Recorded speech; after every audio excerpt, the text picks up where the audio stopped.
दोस्तों, क्या आपको पता है भारतीय रेल धीरे धीरे पूरे भारतवर्ष में दोहरीकरण और विद्युतीकरण की ओर प्रशस्त है और वर्तमान में समूचे भारत में हर एक जगह ये कार्य जो है बहुत ही तीव्र गति से कर रहा है। इसी चरण में आगे बढ़ते हुए हम आपको बता रहे हैं कि लखनऊ से वाराणसी जो रेल रूट है, इसमें स्टेशन पड़ते हैं जायस और गौरीगंज। जी हाँ, बिल्कुल ठीक पहचाना आपने। आज की जो वीडियो है वो है सीआरएस को लेकर, क्योंकि आप लोग बहुत दिन से प्रतीक्षा कर रहे हैं कि मैंने सीआरएस की वीडियो क्यों नहीं दी।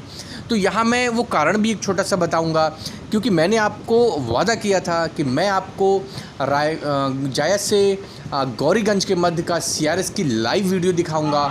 यदि लाइव संभव ना हुई तो वहाँ जाकर स्वयं कवरेज करके वो वीडियो जल्द से जल्द दूंगा। लेकिन कुछ ऐसे कारण पड़ गए जिसकी वजह से मैं वहाँ उपस्थित ना हो पाया और आपको वो वीडियो तत्काल न दे पाया। इसके लिए मैं आप लोगों से क्षमा चाहता हूँ, क्योंकि शायद मुझे ऐसा फील हो रहा है मैं आप लोगों को जो वादा किया था उस पर खरा ना उतर पाया। किंतु आप परेशान मत होइए, क्योंकि आप लोग ये जानकर बेहद प्रसन्न होंगे कि मैं कहाँ गया था। दोस्तों, जैसा कि आपने कहीं ना कहीं किसी न किसी मोड में ये सुना था कि रामेश्वरम से प्रभु श्री राम जी की जो जन्मभूमि है, जहां इनका मंदिर का निर्माण हो रहा है, वहां पर एक घंटा आया है, यानी कि एक 613 किलो का एक घंटा आया है, जिसकी ध्वनि 10 किलोमीटर दूर जाएगी। और जब मुझे ये पता पड़ा कि वो वहाँ पर स्थित कार्यशाला में रखा हुआ है, जहाँ पर पत्थर तराशने का कार्य चल रहा है, तो मुझसे बिल्कुल भी रुका ना गया। हमने अपना प्लान जायस को छोड़कर अयोध्या का बनाया और हम सीधे पहुँचे प्रभु श्री राम जी की जन्मभूमि अयोध्या। तो आइए बिना देरी किए अब हम चलते हैं। दोस्तों, जैसा कि जायस से गौरीगंज जो कि 18 किलोमीटर का एक रेलवे सेक्शन है, जिसमें जायस के बाद आता है काशिमपुर हॉल्ट और बनी के बाद आता है गौरीगंज, यानी कि ये 4 स्टेशन मिलाकर 18 किलोमीटर का एक सेक्शन बना, जिस पर कार्य जो है काफ़ी तीव्र गति से उस समय हुआ जब लॉकडाउन था, जब कोरोना काल था, और रेलवे ने बहुत ही जो है दृढ़ता के साथ, बहुत ही सेफ्टी के साथ इस कार्य को पूरा किया। अब हम बताते हैं कि यहाँ पर मिस्टर शैलेश पाठक, जो कि कमिश्नर ऑफ रेलवे सेफ्टी हैं, वो अपनी टीम के साथ आए और उन्होंने प्रत्येक लेवल पर, यानी कि अपनी जांच जो है स्वयं और अपनी टीम के साथ की। सर्वप्रथम वो गौरीगंज से जायस की ओर मैनुअल ट्रॉलीज को है, यानी ट्रॉली पर निकले, जो आप वीडियो में देख रहे हैं। और इसके बाद वो वहाँ से अपनी जो ट्रेन मैंने बताई थी आपको कि स्पेशल ट्रेन होती है ख़ास तौर पे सीआरएस के लिए, जो टोटली कंप्यूटराइज्ड यानी हाईटेक इक्विपमेंट होते हैं उसमें, उसके माध्यम से सीआरएस उन्होंने संपन्न किया। मैं यहाँ सीआरएस की बातों भी बताऊँगा और आपको ये भी बताऊँ कि जैसे मैंने अमेठी का सीआरएस और फाफामऊ की सीआरएस में एक आपको छोटी सी वीडियो दिखाई थी, वो वीडियो यहाँ उपलब्ध ना हो पाई क्योंकि रेलवे ने वो वीडियो अपनी किसी भी ऑफिशियल वेबसाइट पे अपलोड ना की और ना ही उस रेलवे के सूत्रों द्वारा वो वीडियो हमें प्राप्त हुई। अगर आप वो वीडियो देखना चाहते हैं तो वो आप मेरी उन दोनों वीडियो में देख सकते हैं किस प्रकार की है। तो आइए अब हम इसमें बातें करते हैं कि क्या क्या हुआ। दोस्तों, जब शैलेश पाठक जी अपनी टीम के साथ पहुँचे तो सर्वप्रथम उनका भव्य स्वागत होता है। स्वागत के बाद वो सीधे जो है अपने रेलवे ट्रैक की ओर निकल लेते हैं और ट्रॉली के माध्यम से, ट्रॉली पे स्वयं बैठ के पूरे ट्रैक का, यानी कि 18 किलोमीटर का निरीक्षण बहुत ही बारीकी से और टेक्निकल बिल्कुल माइंड के साथ करते हैं, जिसमें उन्होंने रेलवे ट्रैक पर पूरा निरीक्षण किया। इसमें जो इंटरलॉकिंग हुई थी उसका निरीक्षण किया, साथ ही साथ रेलवे ट्रैक पर जो यहाँ पर स्लीपर्स बिछाए गए हैं उसके ऊपर क्लिपिंग, यानी कि जो इनका क्लिप लगा है उसमें जो है नीचे रबड़ पैड लगे होते हैं, इसका पूरी तरीके से बारीक निरीक्षण करते हैं। और इतना ही नहीं, वो अपनी टीम के साथ रेलवे ट्रैक पर काफ़ी हद तक जो है पैदल, जहाँ उनको लगा, ख़ास तौर पे ये ऐसी जगह होती है जहाँ की बहुत ज़्यादा गहन चेकिंग की ज़रूरत होती है, जैसे कि इंटरलॉक हुआ, वहाँ पर ये पूरा पैदल जाकर मैनुअल बिल्कुल तरीके से चेक करते हैं। और दोस्तों, ये इनका दायित्व है, क्योंकि सीआरएस होने के बाद ये हरी झंडी देते हैं तभी उस खंड को पूरा माना जाता है और रेलवे उस पर ट्रेन दौड़ाने के लिए तैयार होती है। किंतु अगर इसमें कहीं भी हल्की सी खामी होती है तो उसका सीधा का सीधा असर पड़ता है लोगों की जान पर, यानी जन और धन की हानि पर। तो ये बहुत रिस्की काम होता है और इसमें इनकी टीम बहुत ही सतर्कता के साथ इसका सीआरएस संपन्न करती है। जब इन्होंने मैनुअल अपना ट्रायल कर लिया जिसमें कि सिग्नलिंग भी इसमें कुछ भी नहीं छोड़ा जाता, यानी कि रेलवे ट्रैक जिसका दोहरीकरण हुआ और सिग्नल्स जो लगे, साथ ही साथ ओवरहेड की जो लाइनें बनी, यानी कि जिसको हम कहते हैं OHE, जो ऊपर आप तार देखते हैं रेलवे का जो विद्युतकृत लाइन होती है, उसका भी इन्होंने सीआरएस किया, यानी जांच की। अब दोस्तों इसके बाद जब ये लोग जायज से जो है गौरीगंज की तरफ आए तब अपनी स्पेशल व्हीकल में बैठते हैं। बैठ के इस गाड़ी की खासियत ये होती है कि ये पूरी हाईटेक होती है और इसमें चारों तरफ यानी कि ऊपर नीचे दाएं बाएं हम हर जगह टोटल कैमरे से निगरानी होती है और ये कैमरे भी ऑटोमेटिक होते हैं जो कि स्पीड को मतलब दर्शाते हैं, कंसिडर करते हैं।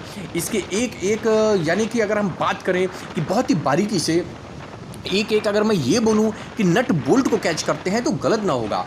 नट बोल्ट कैच करने का मतलब ये है रेलवे ट्रैक पर जहाँ जॉइंट हैं वो इसमें आते हैं, कहीं लूज तो नहीं है, कहीं किसी प्रकार की खामी तो नहीं है, कहीं रेलवे ट्रैक आड़ा तिरछा मतलब ये है कहीं उसमें बीच में कोई खामी या दिक्कत तो नहीं है, और ये जो इंटरलॉकिंग है वो प्रॉपर वे में हुई है या नहीं हुई है, ये होता है। और ख़ास तौर पे इस व्हीकल से होता है स्पीड ट्रायल, जो कि आपको जानकर खुशी होगी।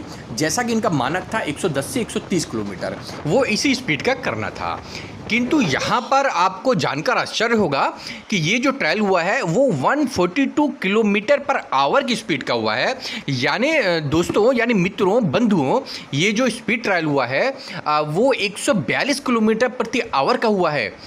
इसका सीधा सा मतलब है ये रेलवे ट्रैक, जैसा कि आपको पता है कि बहुत ही अच्छी क्वालिटी में बन रहे हैं, तो ये भी बढ़ाई जा सकती है।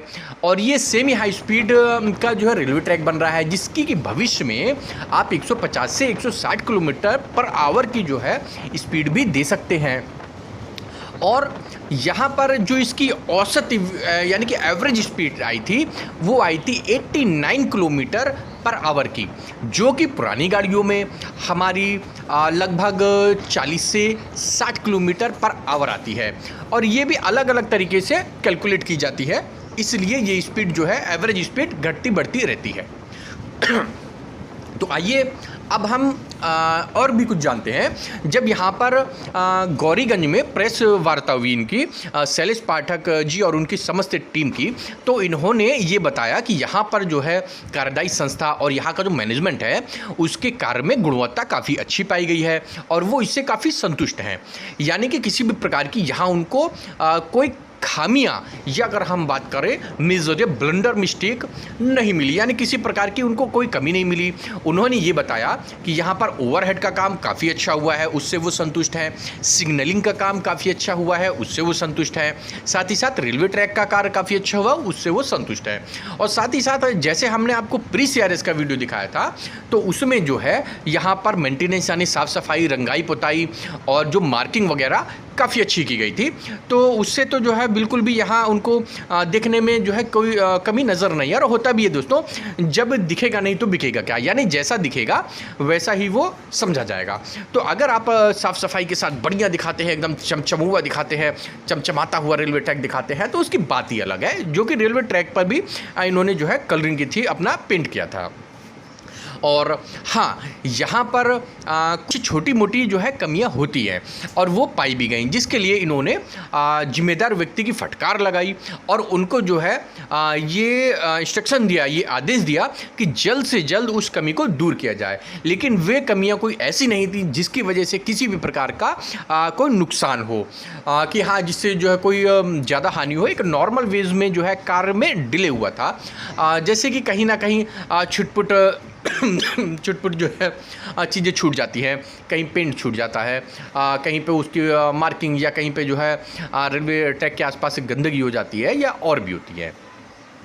और आपको ये भी बताऊं कि रेलवे ट्रैक तो हो गया, ये स्टेशन परिसर पर जाकर वहाँ जो कंट्रोल रूम है जहाँ से ट्रेनों का संचालन होता है वहाँ भी गए, वहाँ का भी निरीक्षण किया। यानी कि पूरी तरीके से जब ये संतुष्ट हो गए तब इन्होंने जायस से लेकर गौरीगंज रेलवे ट्रैक को हरी झंडी दिखाई और ये हरी झंडी मिलते ही जायस से लेकर जस है, कासिमपुर है, बनी है और गौरीगंज वाले झूम उठे। क्योंकि अब उनका रेलवे ट्रैक बिल्कुल तैयार है कि उस पर जो है इलेक्ट्रिक ट्रेनें दौड़े। दोस्तों जो इतने वर्षों में नहीं हुआ, जब से मतलब यहाँ ये, हालांकि ये सब रेलवे ट्रैक बहुत पुराने हैं, 100-150 साल पहले के हैं, जो वर्षों पूर्व, दशकों पूर्व यानी कि सदियाँ निकल गई, नहीं हुआ, वो सन 2020 में हुआ। और यही जो है इस क्षेत्र, यहाँ के क्षेत्रवासियों की मांग भी थी और बहुत जो मतलब खुशी की लहर झूम उठी कि अब अमेठी से जो है गौरीगंज और गौरीगंज से जायस तक का CRS संपन्न हो चुका है। यहाँ पर रेलवे ट्रैक एकदम जो है स्पीड भरने के लिए तैयार है। दोस्तों ये तो हो गई CRS की बात। आइए अब हम जानते हैं वहाँ पर जो स्टेशन पड़ते हैं उनकी क्या हालत है, यानी थोड़ा सा इसमें ये जान लेते हैं वहाँ पर क्या डेवलपमेंट हुआ है। क्योंकि इस रूट पर स्टेशनों की हालत बहुत ही ज़्यादा खस्ता हाल थी, बहुत ही बेकार थी। तो हम अब यहाँ पर फ़ोटोज़ के माध्यम से ये जान लेते हैं कि वर्तमान में स्टेशन की हालत कैसी है। दोस्तों ये आप देख रहे हैं कासिमपुर हॉल्ट और यहाँ पर कासिमपुर हॉल्ट में प्लेटफॉर्म नंबर 2 का नया निर्माण हुआ है। बहुत ही अच्छा जो है दिख रहा है, ये आप देख लीजिए रात में कैसा जगमगाता है कासिमपुर का प्लेटफॉर्म नंबर 2। दोस्तों अब जो आप देख रहे हैं ये है रेलवे स्टेशन बनी और यहाँ पर आप देखिए कि बनी में जो भवन है वो उसका नया निर्माण हुआ है, कितना खूबसूरत लग रहा है।